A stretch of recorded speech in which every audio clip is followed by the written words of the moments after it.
single one of us. The BNP won a seat on the London Assembly. They won another 12 more councils across the country, 13 actually, and they lost 3.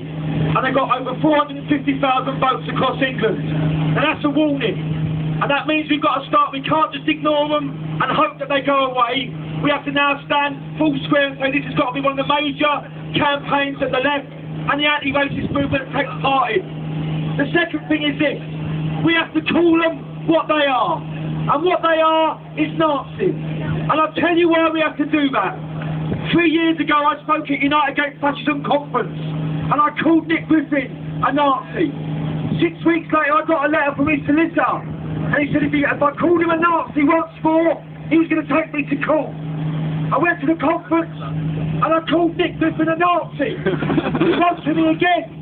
He said, if you call me one more time, I'm definitely going to take you to court. So I said again just a few months back at the UAF conference, Nick Griffin, you are a Nazi scumbag. And my letter come through just before the summer began. And Nick Griffin said to me, this really is my last one. Get down the road, Nick, if you can hear me. You are a fucking Nazi piece of scum. And you should be thrown out and put to the death. Simple as that. You should call them what they are. Why? Because every single person in this country knows what a Nazi is and they don't want to be called it and they're fighting to rehabilitate themselves. Therefore we should call them what they are. The second thing is this: I want to take up 2 arguments that are surfacing in the movement that I don't agree with. First, there's an argument that says what we need is cross-class alliances to beat the BNP. I say rubbish. You can't unite with a Tory to beat the BNP. You can't unite with the Liberals to beat the BNP. I'll tell you why. It's the Tories that are scapegoat blacks and Asians. It's the Liberal Democrats in the Tower Hamlets, where I come from, that blame black and Asian people for taking houses. You can't work with them. There's another argument as well, that goes something like this: that we can have unity, but not with the Labour Party, because Tony Blair and Gordon Brown are so bad. Now, I don't need any lessons from anyone about how bad Labour is.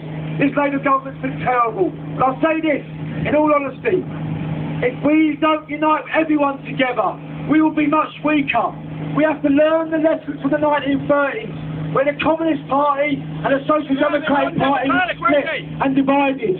We have to say this: yes, we may hate Gordon Brown, but there are tens of thousands of Labour Party members, of good, honest people who want to fight for Nazis, and we should unite together to beat them.